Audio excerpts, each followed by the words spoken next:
intimacy in its truest form, in its holistic form, is not sex, and sex is not intimacy. Intimacy is closeness, and it's a deep sense of connection with somebody else. And that can be romantic or otherwise, but that is truly what intimacy is. I'm taking notes. I want everybody else to as well.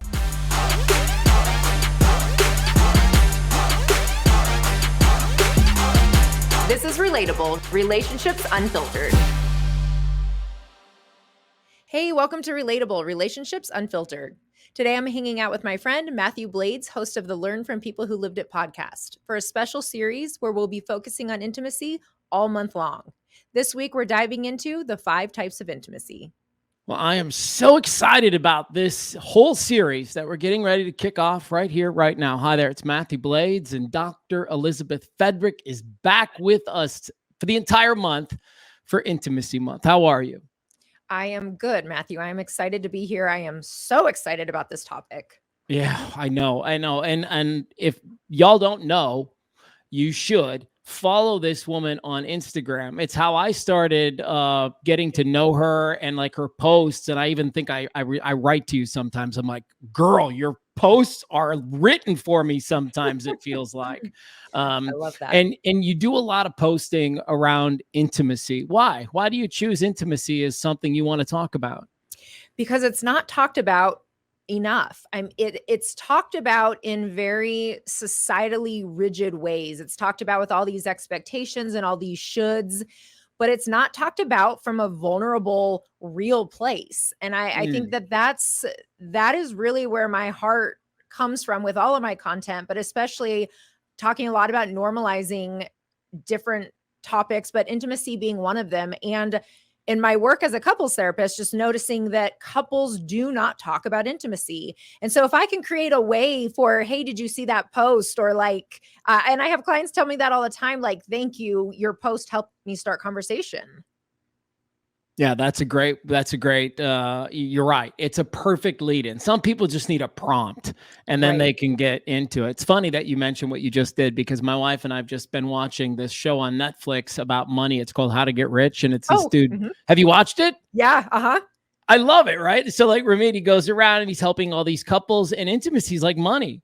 People, they know they should be talking about it, but they just don't know how to talk about it. And I happen to believe, I have a sneaking suspicion that my own issues with intimacy are as a result of, number one, what I grew up watching, number two, what I grew up experiencing, and then probably number three, how I was in relationship from the time it kind of mattered until now. But what's your feeling on that, on you know, where it comes from and how we do what we do? It comes from that early programming, and it comes from the culture of your home and your upbringing, that environment, the messages that were sent to you around it, and then also the exposure. And you and I have talked about that before, your exposure, and I had experiences with exposure. And with that, we develop messages around what it means. So is it okay? Is it not? Is there shame around it? Is there embarrassment around it? And so all of those early life experiences start to form these belief systems that then get perpetuated throughout the lifespan. Okay. Well, let's dive into this. We're going to be here for the next month. We're going to be talking about intimacy as it relates to not just sex, right? And we'll talk about that some more. But I want to be clear about one thing, which is week 4, we intend to give to you all. So if there are questions that you're struggling with surrounding intimacy, and maybe you'll learn something along the way and it'll prompt you to want to ask us a question, you can reach out to her. You can reach out to me. You can find us both on Instagram. We're pretty easy to track down. And we would love to spend the entire 4th episode just answering some of those questions. So with week 1, we have to start with, what is intimacy? So I turn to you, the pro. Define it for us as you see it. Yeah. So intimacy really is defined as a sense of closeness and deep connection.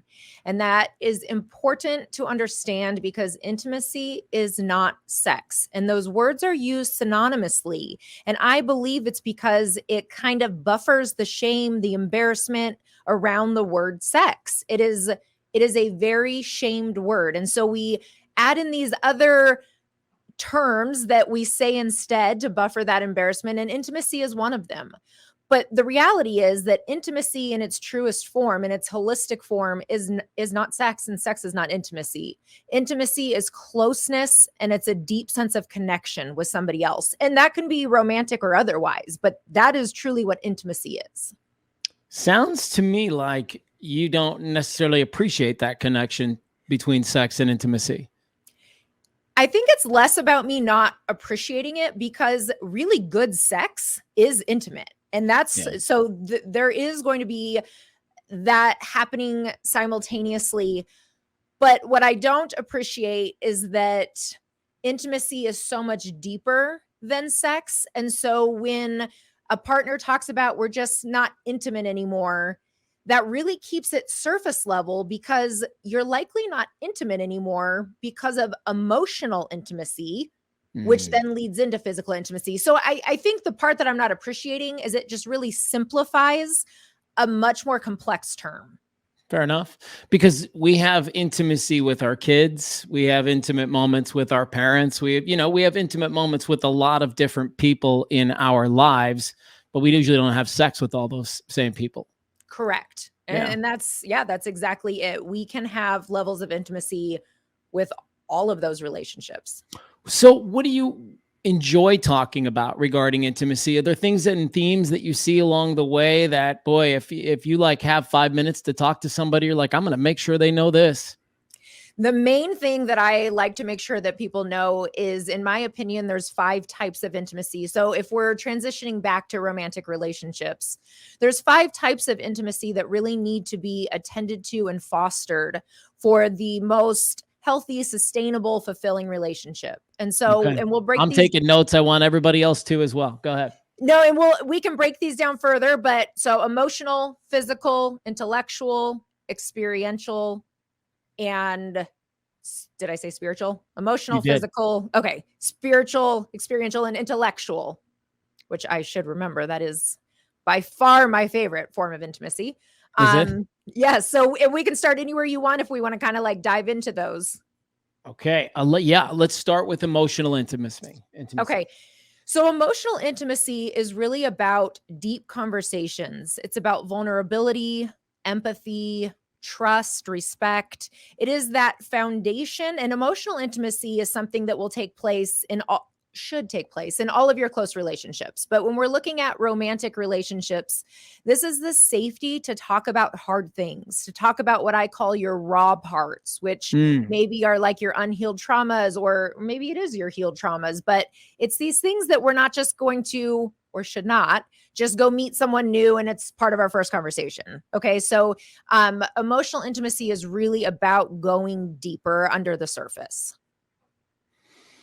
How can somebody, because you know what I'm thinking about is you're breaking these down and they almost sound like love languages to me, right? Like, and people need to figure out what their intimate love language is too. It's like, well, am I somebody who likes emotional intimacy, or am I somebody who appreciates spiritual intimacy? And like you said, you appreciate intellectual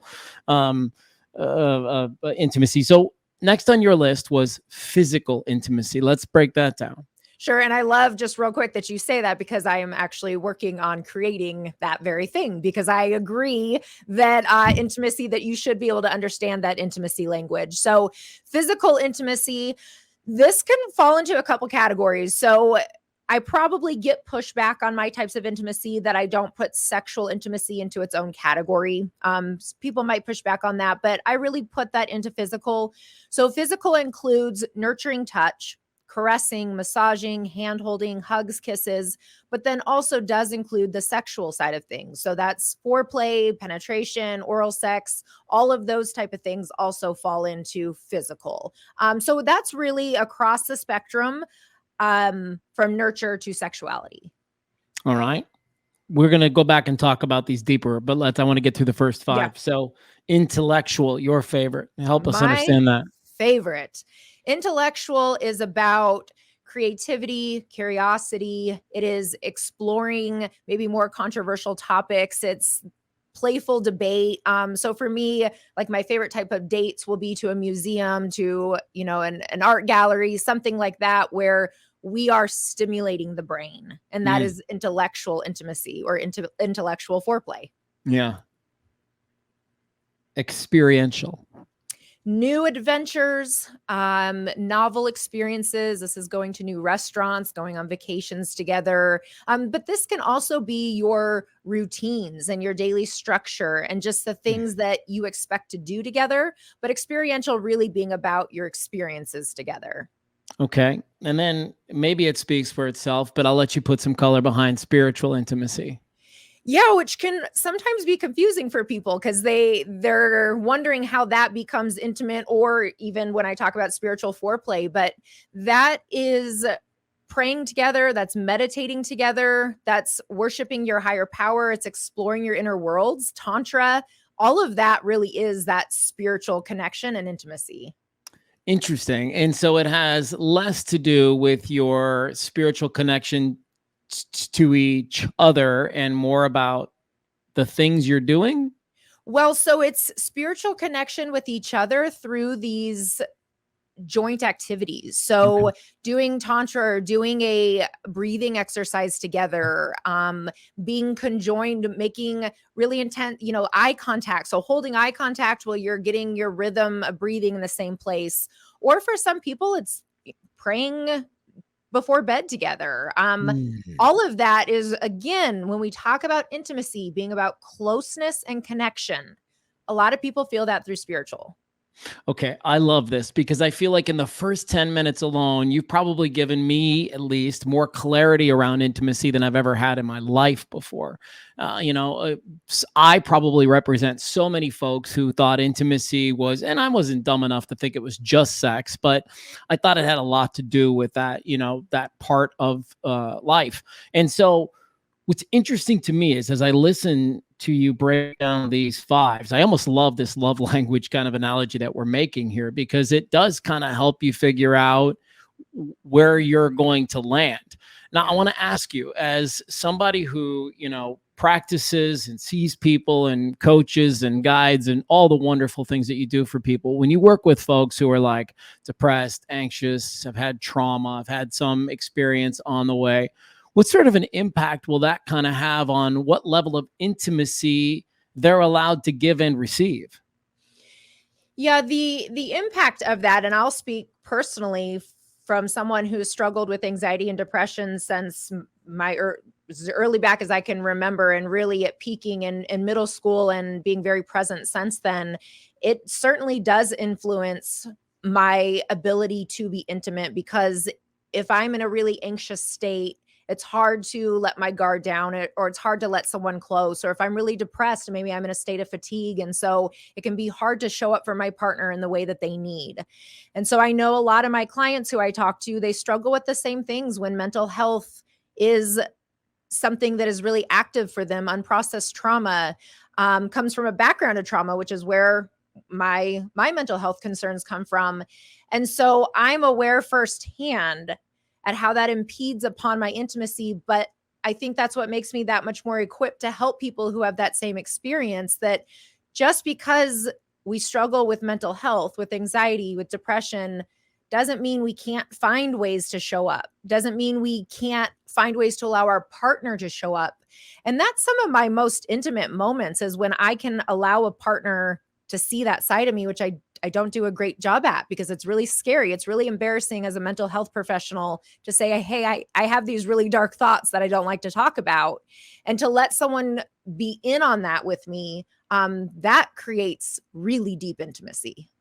Yeah, I would think so. I mean, there's just so much power in the fact that you come forth and you're like, listen, I get it. There's a certificate hanging and a doctorate hanging right behind me, but I still deal with these things too. And I believe that probably allows people to be a lot more authentic with you. And again, I mean, what you're doing is creating an intimate moment with them where they're going to tell you something that's ultimately going to help propel them forward, right? Because they're there to get help and get and seek you for guidance. So, how do you feel about this statement? People should try all 5 different types of intimacy and see which feels the best for them. I believe, I feel good about that statement. I believe that people should do all 5 types of intimacy on a regular basis. Okay. So my belief is, well, while the love languages are very much about, what is your primary and what is your secondary, and I believe the same when it comes to types of intimacy, but I also believe that we should all be actively participating in all 5 types on a regular basis to really foster the deepest level. Okay. But what if I've never done spiritual intimacy before, or like, I don't consider myself to be super smart. And so just calling it intellectual intimacy, it spooks me a little bit. What would you say to people who might get tripped up on the language? And that is a valid concern. I would say that we tend to do all of these different types of things. The spiritual one, I could see people maybe not as commonly, but I would say the other 4 we all tend to do, whether we realize that it's happening or not. And so if somebody were to say, I'm just not really spiritual, that's okay. You don't have to be spiritual in order to engage in meditation together, in order to engage in deep breathing together, because really what's going on is actually co-regulation when you're engaging in that type of activity, where your heart rate, your rhythms are matching up to the other person's rhythm and really putting you in sync. And so that doesn't have to be about spiritual. And even with you're saying the intellectual, what if I'm not that smart? Well, you likely talk about something you saw on TV, something you saw on the news, something you heard on the radio. That's intellectual as well. You have an opinion, even if you don't feel like you're that smart. Oh, great. That's a super answer. And I hope that helps clear it up for people. Can I ask you real quick though? Which one are you kind of leaning towards? Yeah, it's interesting. I believe that spiritual is what speaks to me the most. And so that's where I tend to land. I also fall in the intellectual category a little bit, but from not so much from the creative arts perspective where you necessarily land, but I'm really a fan of like good, deep, stimulating conversation on things that are important. Big picture stuff, big like old wisdom types of conversations. Those are the things that I think get me super excited. And you mentioned earlier that you and I both have that in common, that early exposure to sex way before we were ready to see it. And so in a lot of ways, sex became real theatrical for me. And I wasn't very intimate. I had a lot of sex, but I wasn't really intimate while I was having sex, right? I was just doing the thing. And that's evolved obviously over time, but it took a long time. And I think it leads us to that perfect road of what I wanted to get into next, which is intimacy self-sabotage. It's such a thing. And I tell everybody when I speak, Elizabeth, I'm like, I am certified in self-sabotage. There's probably nobody in this room that's better at self-sabotage than I am. I'm a pro at this. So when you talk about intimacy self-sabotage, I mean, I have a lot of thoughts running through my head right now, but I want to break this and shake this down with you. Yeah. So intimacy, self-sabotage, when we have a belief system that maybe we're not worthy of being loved, we're not lovable, we're not valuable, people aren't safe, they're going to leave us anyway. So we have these core beliefs that get developed early on in childhood, and they get developed through experiences. They don't just come out of nowhere. Right. So these early interactions with our caregivers starts to send us the message about our own worth, about what we think about other people, what we think about relationships as a whole. And so when those messages start being sent, that becomes our programming. That's what we believe to be true. And so when we get into our adult relationships, if we've been programmed with beliefs that maybe our needs are a burden, or no one's going to show up for us anyway, so what's the difference? Then we will push people away because it feels safer to either not let them close at all, which I tend to fall into that camp. Or if they do get close, then we're like, that's a little too close. That doesn't feel so safe. And so self-sabotage might look like picking a fight, or nitpicking your partner, finding reasons not to like them. All of those can lead to this pushing away. Sending people to voicemail, not answering a text message back. Yeah. Yep. right? Like these Avoidant. are the things, these are the things that we do. And we think like in that moment almost like, well, I'll show them, or I'm not going to get back. But it hurts us. We're the person that gets the sting from self-sabotage. It's not the other way around. What are some other examples? Let's help get crystal clear on this. What are some other things that you've seen in your time practicing that are good examples of self-sabotage, so that people could be like, well, I don't self-sabotage, and now we're about to prove them wrong?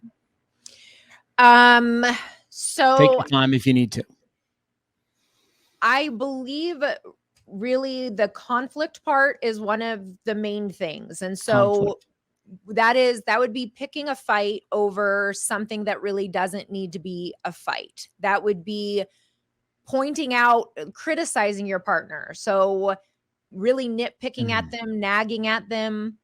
Or if they're not your partner yet, you, as you said, finding ways to avoid. So maybe we're not responding to them as quickly as we could or at all. Um, and then also just even our daily habits can sometimes set us up for that. So what are we keeping ourselves really busy doing? How are we staying distracted so that we can have these excuses? Well, I'm just really busy, I don't have time to date, or I'm just really busy, I don't have time to be intimate with my partner. That's one of the most common ones that I hear, and the most societally acceptable, unfortunately, one that I hear as well, because we are a society of busy. So if we use that as an excuse, everyone gets it. Um, that's probably the biggest and most common one that I see.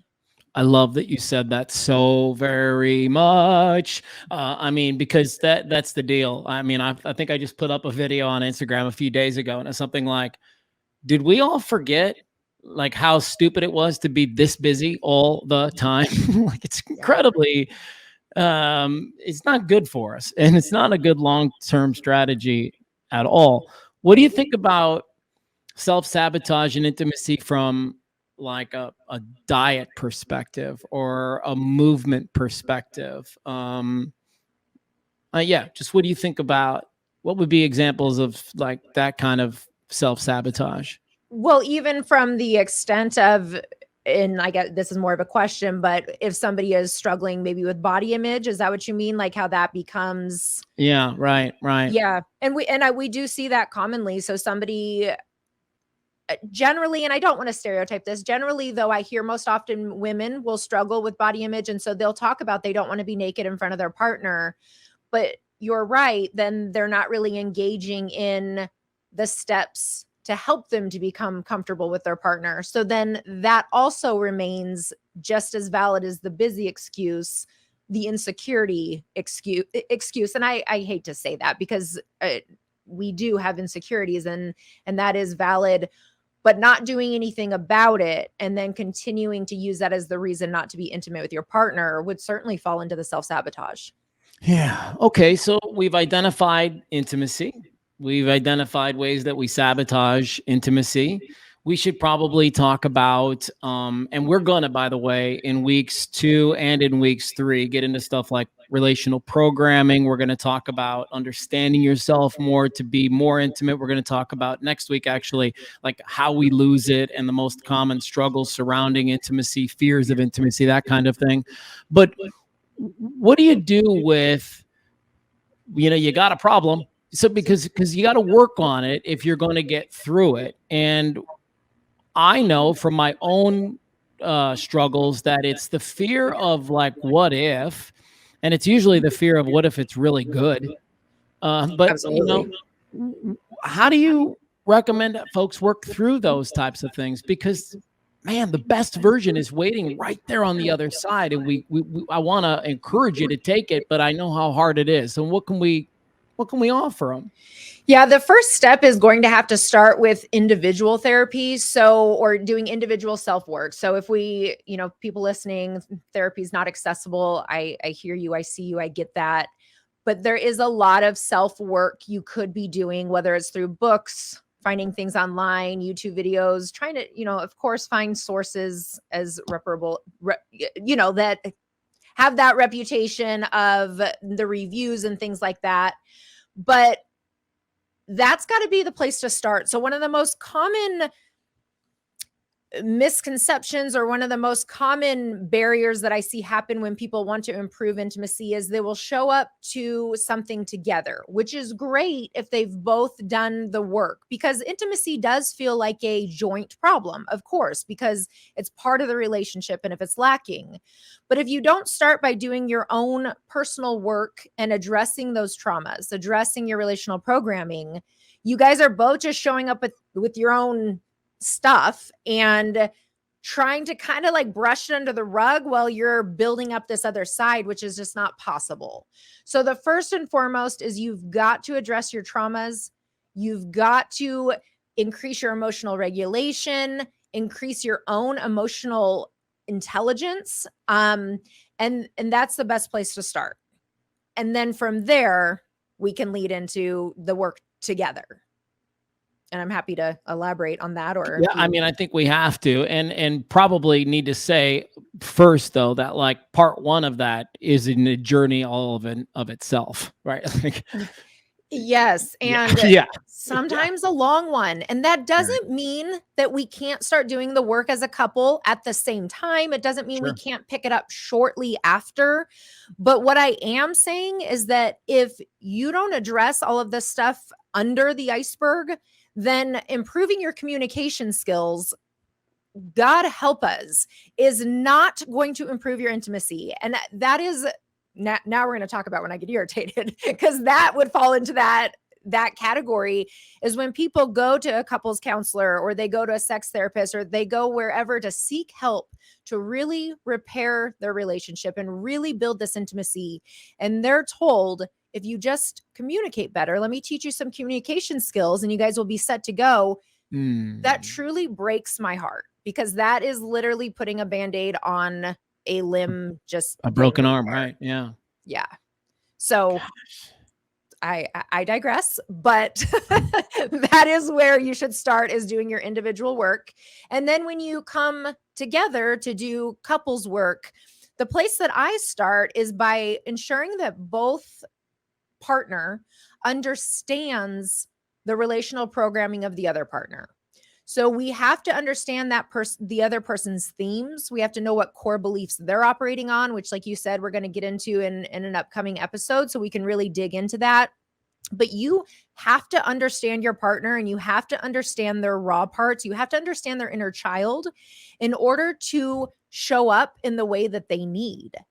And so that's where I always start, is with awareness of self, and then awareness of your partner. And then what we do from there is we dig into, where are these areas of conflict coming up? Where are you feeling disconnected?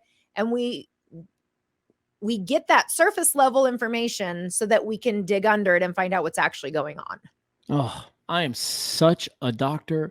Elizabeth Fedrick fan. I am. I can't say it loud enough. I just love the terminology that you use. I love more than anything that you use that inner child language, because it's so critical. It's such a big piece of the puzzle for so many people who are struggling, and they have no idea. We just recorded an episode today of another episode of Learn from People Who Lived It. And we interviewed this woman, Lucy, and Lucy actually brought with her a picture of her when she was 8 years old. And she showed the picture at one point in the interview, and she said, this is who I do it for. Like, this is why I've done all the work. I'm giving this little girl what she needs. And by doing that, she's actually giving herself what she needs. She's becoming a stronger version of herself. Obviously, she's becoming more confident. Her self-esteem is improving. Like, it's the byproduct of reparenting. And I know you're going to dive into that week 3 relational programming. We're going to go so deep. As Ice Cube said, we'll put your butt to sleep. We are going to go all in on that episode on number 3. Let's start to wind down this first one with a couple of thoughts. And the first one is the idea that you're just done with somebody. It's not working anymore. There's no intimacy. There's no real reason for you to try to rev it up. And the overwhelming feeling that you start to have with yourself is, I think maybe I'm just done. This is a chapter that's ready to come to a close. How do you lend some support to people that might be in that lane? We're going to explore where that feeling is coming from. And we're also going to explore, was the intimacy ever there to begin with? Was the Mm, chemistry ever there to begin with? So when I start working with a new client, that's one of the questions that I ask when they say they're in that, should I stay or should I go dance, which is so common. And we explore, was that there to begin with? Was that spark ever available to you? And if it was, then do you have a desire to bring the spark back? Which I am a really big believer that if that spark was there at one time, we can bring it back. But what's not talked about as often is that sometimes the spark and the chemistry was never there. And the yeah. relationship started because it made sense for other reasons. Maybe it was functional. Maybe it served a purpose that was beyond feeling romantically attracted or having chemistry with each other. And so when a couple comes to me and says that, like either it was never there or it's been completely long gone and there's the feeling of ick that's going on, I don't believe that that can be forced or manufactured. I believe that it can be enhanced and strengthened, but you can't pull chemistry out of nowhere. You said something earlier and you got a little vulnerable. So I'll choose to do the same thing right here, right now, which is to say, because of the way that I was brought up, I had a tendency to really romanticize relationships. And when you talk about, was it ever there to begin with? There were a lot of times or relationships where I had it so dreamed up in my head that it was a perfect relationship, that it was good to go, that I was getting everything I needed from that person. And so I wonder how you feel about folks like me who have a tendency to romanticize relationships, because that can cloud our judgment on if those things are really there or not. Well, and romanticizing the relationship, that chemistry is something you feel or you don't. But what happens when we Mm, romanticize a relationship is that we force compatibility. We force shared values. We force that this person is showing up for us in the way that we need. And we tend to make a lot of excuses and justifications for that person's behavior when they're not actually doing that, but we're romanticizing it, if that makes sense. And so we can logically realize this person is not at all meeting my needs, but the emotional side of us, again, that inner child side of us who just wants to be loved and esteemed and adored and accepted, can look past a whole lot of stuff in order to hold on to that, what we're perceiving as love. yeah, especially if we're getting one or two components from, your scale of 5, right? Sure. If we are feeling like this is the best it's going to get, where I'm not going to find anyone else, well, at least they pay attention to me. Again, all of these core beliefs start popping up. Then we're like, well, it's fine. It's not that bad. Well, at least they do this. Well, at least they do that. Where the other side of us is like, okay, who are you fooling here? Who are you fooling? Okay. This feels like a good place to pause, wrap up episode 1, come back with episode 2. We're really going to talk about how you lose intimacy, the common struggles as you see them, Doc. We'll talk about fears of intimacy. And then there's a really interesting question that you and I kind of came to the conclusion we wanted to kick around, which is, what if you're hardwired not to receive intimacy because of a trauma? And I know that's going to be that's a heavy lift, but Yeah. next week we'll jump back in and talk about those things. Anything that you feel like we're leaving on the table here for this first episode?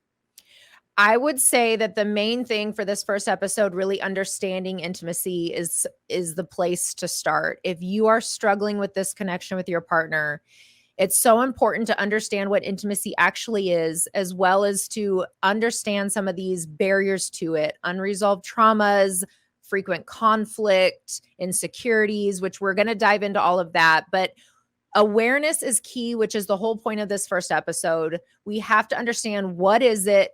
Why is it lacking if it is? And then we're going to get into what we can do about it. Okay, sounds really good. Dr. Elizabeth Fedrick, a licensed professional counselor here in the state of Arizona. She lives down the 202 in Gilbert, right? Isn't that where you are? Indeed. Yes. Yeah, cool.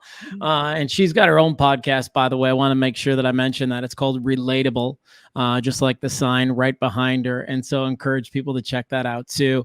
All right, good stuff. Well, listen, you do you, and I'll see you in a week. See you then.